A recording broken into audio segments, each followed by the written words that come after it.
just got off the boat, and now we're just waiting for the tour to start.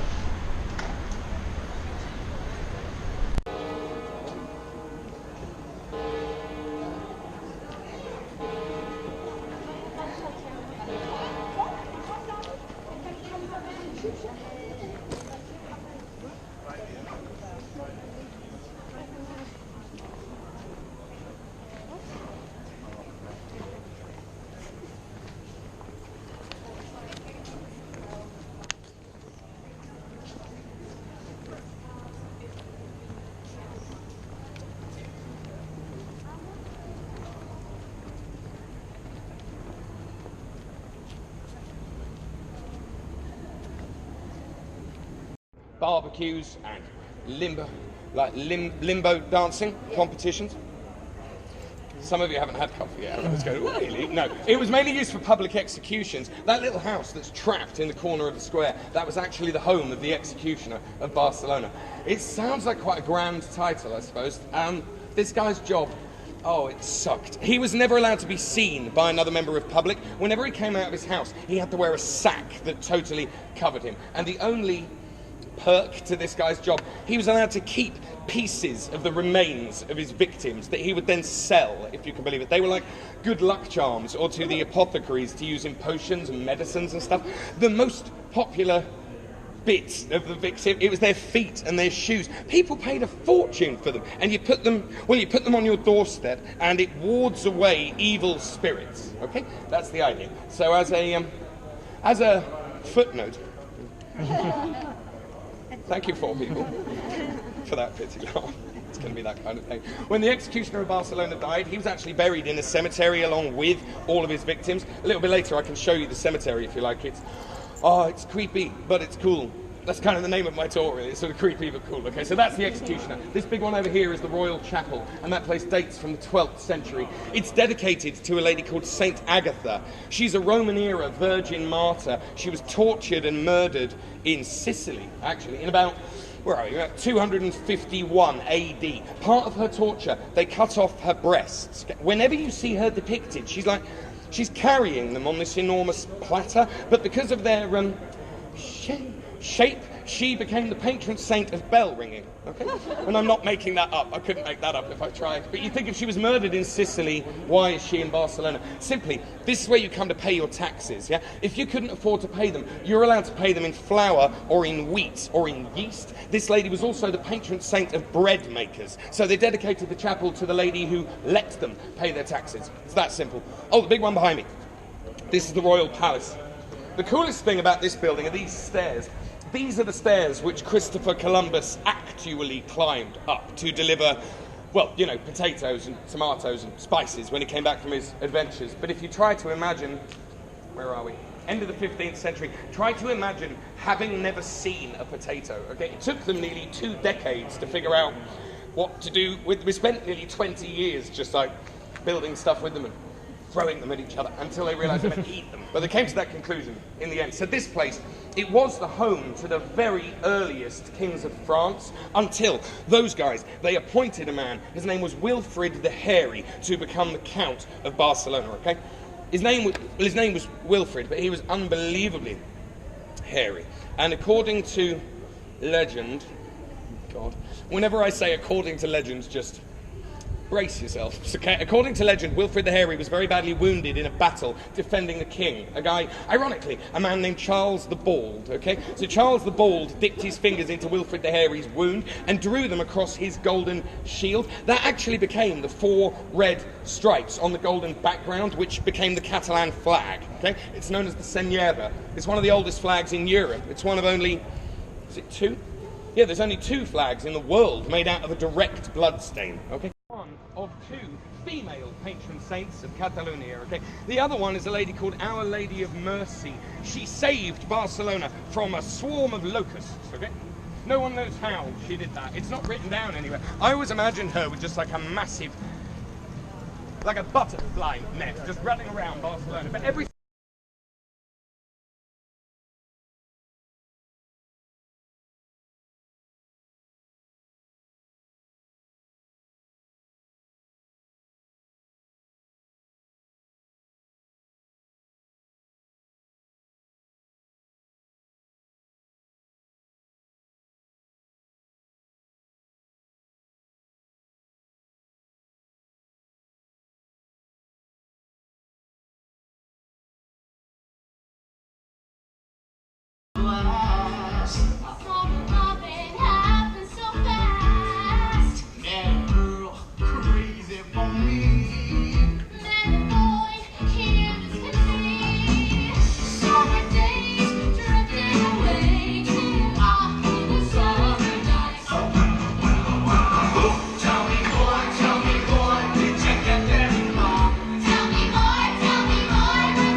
Mamá, ¿qué te ha dicho? Mamá, ¿qué te ha dicho?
You can ride. I don't know.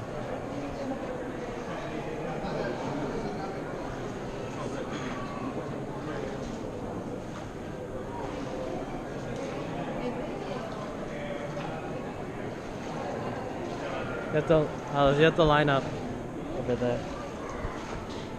Shall we? Want to? What do you think? Is it free? I think so. I think so.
Tonight is the ice skating show 1887, so we're sitting here saving our spot.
Si tu me le demandes,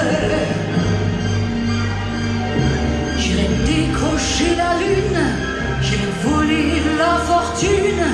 Si tu me le demandes, je renierai ma patrie, je renierai mes amis. Si tu me le demandes, nous aurons pour nos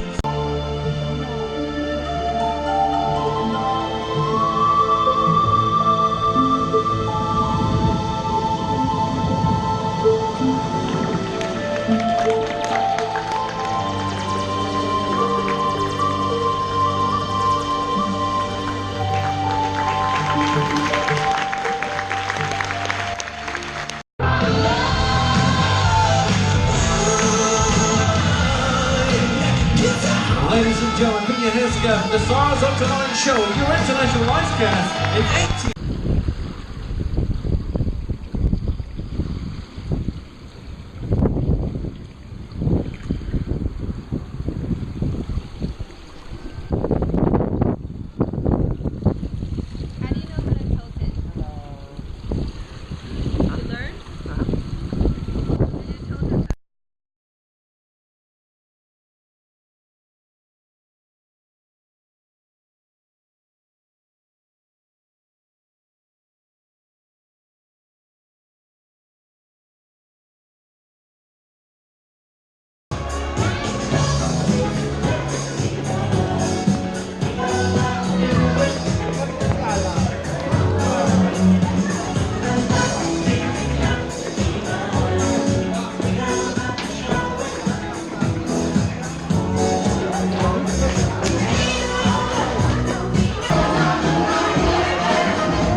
See?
That's it.